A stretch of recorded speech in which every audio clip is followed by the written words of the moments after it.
6:58 minutos. Buenos días, dominicanos, dominicanas, ciudadanos, ciudadanas del mundo. Julio Martínez Pozo. Los comentarios de los temas más importantes en el programa de mayor influencia de la radio y la televisión nacional. En este miércoles 5 de febrero, año 2020, buenos días a todo el equipo de El Sol de la Mañana, a toda la audiencia de Sol, buenos días a toda la teleaudiencia de Telefuturo, Canal 23, y a las personas que siguen nuestros contenidos a través de las redes sociales. Buenos días a todos y a todas. Mi agradecimiento a nuestros queridos colegas de 5 a 7 de la mañana por sus palabras, porque en el día de hoy estamos arribando, gracias a Dios, a un año más de vida. Muchas gracias, pues por sus palabras.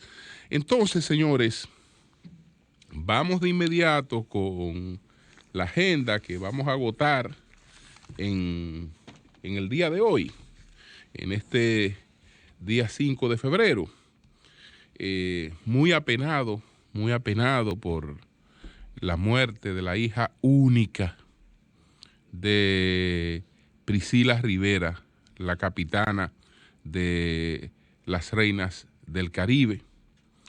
El discurso del Estado de la Unión del presidente Donald Trump, el resultado de los caucus de Iowa en las primarias demócratas y republicanas también. Y entonces la fuga del recluso dominicano Gilberto Ventura Ceballos, condenado en Panamá por el asesinato de 5 jóvenes, y los actos de ayer en lo que el Partido Revolucionario Dominicano y su presidente Miguel Vargas Maldonado endosaron la candidatura a la alcaldía de Domingo Contreras en el Distrito Nacional, y en la que el excandidato a alcalde del PRD, Hugo Veras, endosó la candidatura de Carolina Mejía. Sobre esos actos también vamos a hablar. Bueno, señores, ¿qué decir de lo que ocurre con una madre, con unos padres a los que se le va una niña de 15 años de manera sorpresiva? Eso se trata de una pérdida inconsolable, irreparable, y yo sé que el país está junto a Priscila Rivera en este dolor. Recordar que Priscila es la capitana del equipo de voleibol femenino más exitoso pues que hayamos tenido en todos los tiempos, el de las Reinas del Caribe. Y entonces ella estaba en refuerzo en la Liga de Hungría, estaba en Hungría como refuerzo. Y fíjense, allá recibe esta llamada sobre el fallecimiento de su hija. El único motivo pues de esfuerzo cotidiano, desde luego, además de sus padres y de su familia, pero su única hija. Entonces esto es un asunto realmente terrible. Hoy se va a informar sobre el velatorio, porque la madre regresaba en vuelo temprano, de madrugada, hoy al país, y ya ahí entonces se darían a conocer las informaciones sobre el velatorio de Megan, de 15 años, hija de Priscila Rivera. Toda nuestra solidaridad con Priscila Rivera. Bueno, señores, ayer se produjo el famoso discurso sobre el Estado de la Unión, una tradición de los presidentes estadounidenses en la que pues, por lo general se resalta, se cultiva, se promueve todo el espíritu de grandeza de esa nación y el presidente va haciendo referencia a los aspectos más importantes de su gestión, pero lo va haciendo de una manera ilustrada. No se trata de un discurso de rendición de cuentas tradicional como el que vemos en la República Dominicana, que es un poco, digamos, más intenso, con una cantidad de cifras y de datos mayores, sino que esto es sobre todo, están conscientes los presidentes, una presentación de televisión. Y se trata de que la gente pues mantenga todo el interés en este acto tradicional de los presidentes estadounidenses. Entonces, ayer Donald Trump se presentó a esta rendición de cuentas con todas las banderas en alta. Todas las banderas en alta. Está en medio de un proceso de impeachment cuya batalla de antemano pues ya se sabe que fue ganada por él. Es decir, que los demócratas llevaron el impeachment hasta un punto en lo que lo único que podían cosechar era una derrota, y aún a sabiendas de que trabajaban en una derrota, lo llevaron hacia adelante para entonces sufrir los efectos de su propia derrota. Eso es lo que tiene que ver con el impeachment.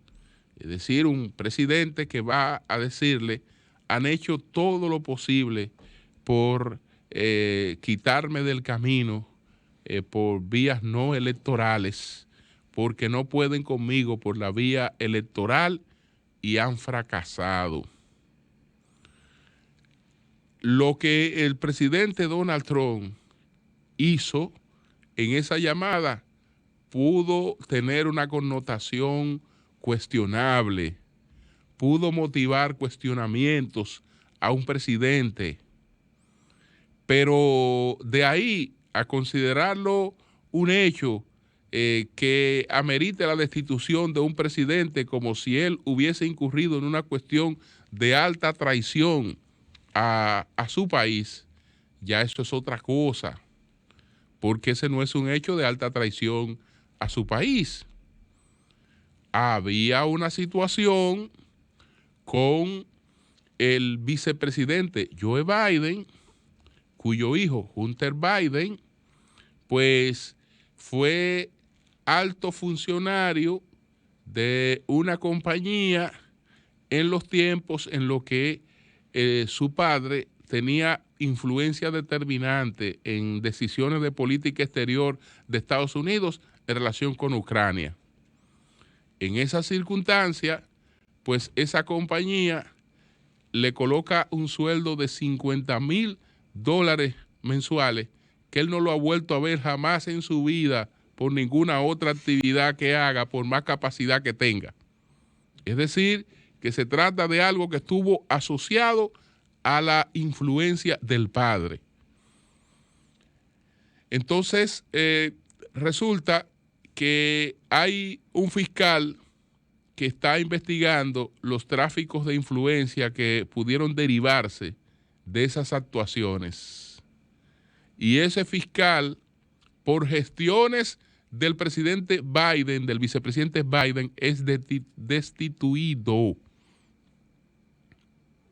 Y entonces, en la llamada, el presidente Trump inquiere sobre ese tema.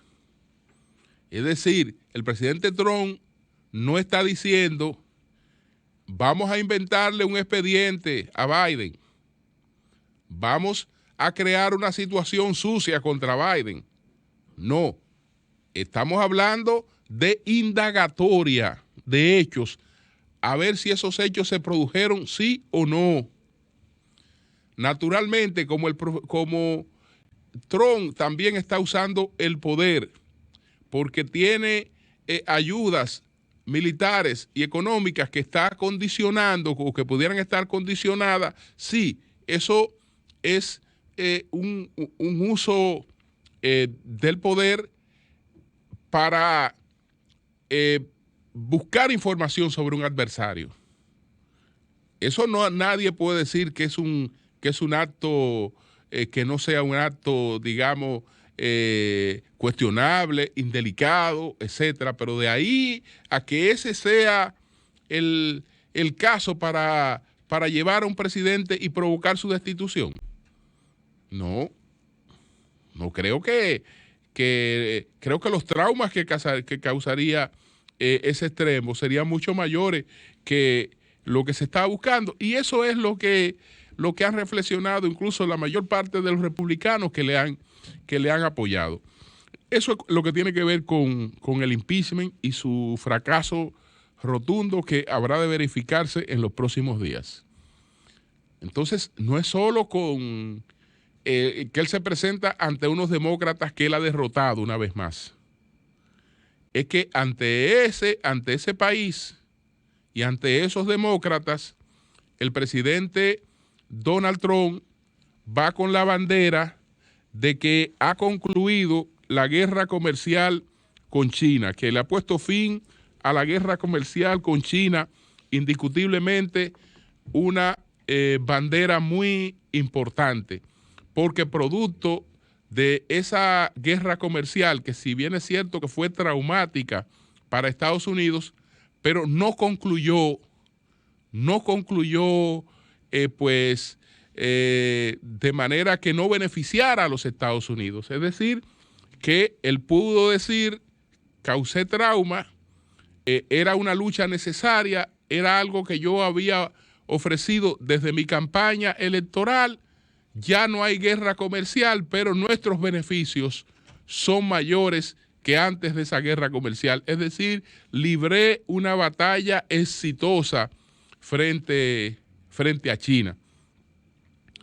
Pero Donald Trump se presenta con el Tratado de Libre Comercio que ha sustituido al NAFTA, el TETME, el Tratado de Libre Comercio entre Canadá, México y los Estados Unidos, en lo que no es que Estados Unidos sea un gran beneficiario, pero cambiaron las cosas de manera que se aproximan más a una serie de ideas que había planteado el presidente Donald Trump con el tema de los empleos en los Estados Unidos, al lograr endurecer no solo la legislación laboral mexicana, sino también el ingreso de los salarios en México, porque primero hubo un compromiso del gobierno mexicano de un incremento salarial en sentido general, y de manera particular hay un salario por hora diferente para la industria automotriz. Es decir, que concluye con una mayor protección a los trabajadores estadounidenses. De manera que puede decirse ahí también que fue exitosa la negociación del nuevo tratado de libre comercio entre estos países, y que ese ha sido un logro del presidente Donald Trump. Entonces, como si eso fuera poco, en la cuarta pata de la mesa, el presidente Donald Trump coloca el éxito de la economía. De la economía.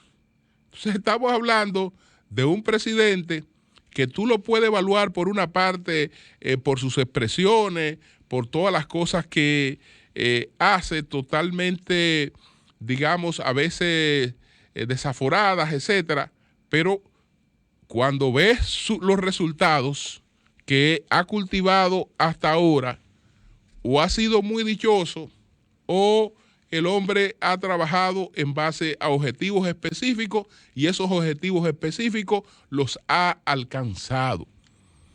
Entonces, además de tener estas banderas en alto y presentar esas banderas en alto en el día de ayer, pues independientemente de la división que vive ese país, logra una gran ovación por un tema que unifica a los líderes demócratas y a los líderes republicanos, que es el tema de Venezuela. Y entonces, entre los invitados del presidente Donald Trump en este discurso sobre el Estado de la Unión está el presidente, o estaba el presidente interino de Venezuela, Juan Guaidó. Cuando Donald Trump hizo la mención de Juan Guaidó, la ovación fue total, y su compromiso con la salida del régimen de Maduro.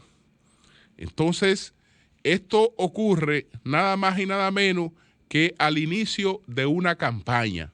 Es decir, que todo se le colocó de manera muy favorable al presidente Donald Trump ayer en esta rendición de cuentas, que además le sirve como la plataforma del lanzamiento de su campaña electoral, que por otra parte, si vemos los resultados de Iowa, no hay que preguntar qué ocurrió con el presidente Donald Trump, porque ahí no hay relajo, ahí no hay confusión. Gana ampliamente en las primarias, en los caucus de Iowa, frente a dos personas que están ahí para entretener un poquito, pero que no tienen ninguna posibilidad frente a Donald Trump. Joe Walsh, que es un locutor que está compitiendo por la nominación presidencial republicana, y William Weld, un ex gobernador de Massachusetts. Ellos sacaron algunos votos, pero indiscutiblemente el mensaje frente a Donald Trump es indiscutible.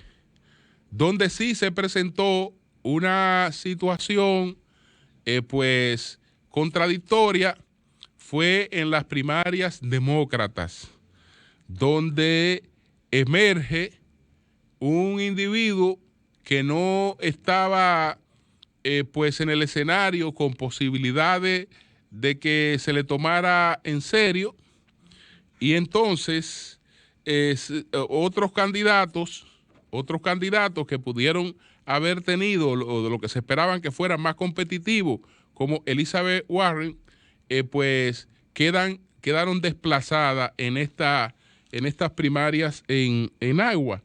Y entonces sale el caso de Indiana, Pete Buttigieg, que Humberto Paniagua más temprano daba algunos datos muy interesantes sobre este señor. Y Bernie Sanders, que sí se esperaba que tuviera una buena votación, queda en segundo lugar, pero la encabeza Pete Buttigieg las votaciones en Iowa, y Joe Biden y Elizabeth Warren quedan un tanto desplazados. No obstante, eso prácticamente también ha sido tradición en los Estados Unidos, porque ni Hillary ni Trump en su momento ganaron en los caucus de Iowa.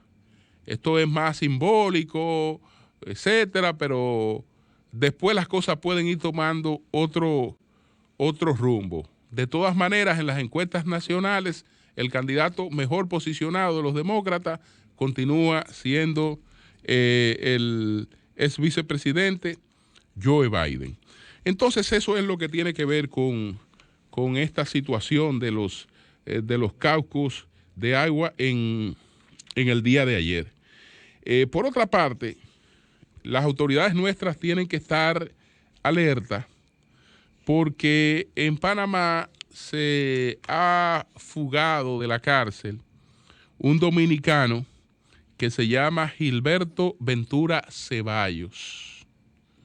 Este caballero está acusado de secuestro y de haber dado muerte nada más y nada menos que a 5 jóvenes. Ese señor está condenado a 50 años de cárcel. Ya en una primera oportunidad había logrado escaparse en el 2016, fue capturado en Costa Rica y ahora pues ya que ha sido juzgado y ya está condenado a 50 años de cárcel, pues se ha escapado de nuevo. Él estaba en un área que le llaman el sector C de la penitenciaría de la Nueva Joya, que ya está bajo los conceptos penitenciarios pues modernizados, y de ahí se escapó. Entonces tenemos que estar muy pendientes, no vaya a ser que ese individuo quiera ingresar al territorio dominicano, porque ese individuo lo que tiene que hacer es cumplir con su condena. Ese es un elemento que no debe salir nunca de la cárcel, cumplir sus 50 años de cárcel, porque evidentemente que es un gran peligro para la sociedad. Este señor Gilberto Ventura Ceballos, que se ha fugado de una cárcel en Panamá. Entonces, bueno, ayer hubo 2 actos en relación con la polarización natural esperada de la alcaldía del Distrito Nacional entre los 2 principales partidos políticos. Ayer, el Partido Revolucionario Dominicano, reaccionando ante la decisión sorpresiva que adoptó el candidato a la alcaldía, Hugo Veras, que abandonó de manera sorpresiva la candidatura, dejando en el aire a los candidatos a regidores y dejando pues a los partidos políticos que le habían inscrito en una situación difícil, apenas 13 días antes de que se celebren las elecciones. Partidos políticos que pues habían confiado esa candidatura y que habían hecho sus respectivas inversiones en esa candidatura. De repente, esos 2 partidos se enteran de manera sorpresiva que no tienen candidato a la alcaldía, porque el candidato a la alcaldía que postulaban ha pactado con una organización contraria, alegando que hay supuesta coincidencia entre el programa que él levanta y el programa que levanta la candidata que apoya. Entonces, bueno, se hace el acto en el que, por una parte, Hugo Veras apoya a Carolina, y en la que, por otra parte, el PRD apoya a Domingo Contreras. Lo que dije ayer lo reitero. Este ha sido un paso de consolidación de la candidatura de Domingo Contreras, que en términos netos ha cultivado mayor apoyo que el que ha recibido hasta ahora Carolina, porque Carolina depende de los resultados de un voto disperso que puede estar asociada a la simpatía que genera el candidato que la está apoyando. Una simpatía, por cierto, que ha debido quedar muy menguada por el paso que ese candidato da. Porque resulta que eso no recuerdo que haya ocurrido. En la política hemos presenciado muchas cosas, pero algo como eso no había ocurrido. Que un candidato abandona una candidatura, deja todo a su suerte y pacta él a espalda de todo el equipo con el que estaba trabajando una candidatura.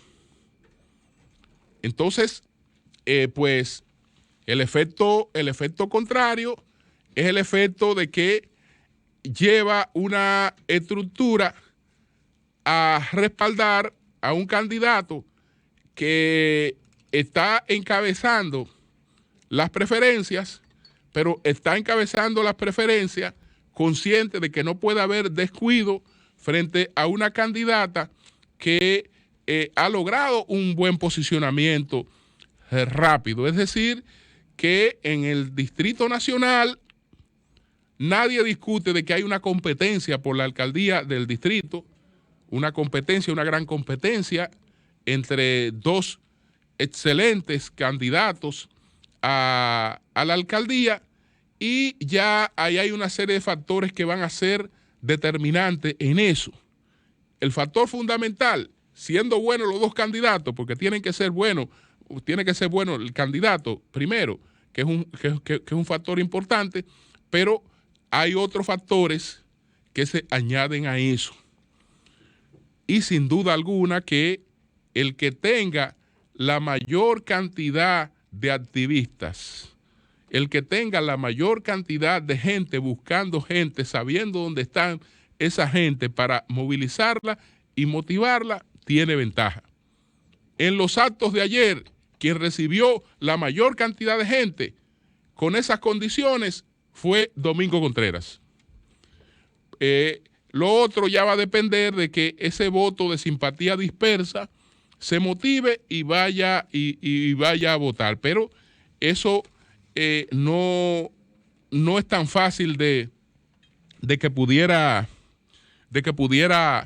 materializarse. Entonces, esa es la panorámica en relación con este proceso electoral. En el día de hoy, según nos ha informado nuestra productora, pues el ex candidato a la alcaldía del Distrito Nacional por el PRD va a conversar con el equipo del Sol de la Mañana para explicar lo que hasta ahora nadie ha entendido.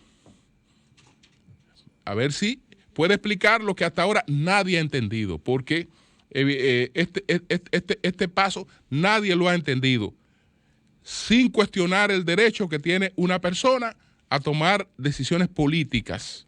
Pero la forma y cómo se ha producido esto, e incluso la forma hasta en que los otros que también tienen que calcular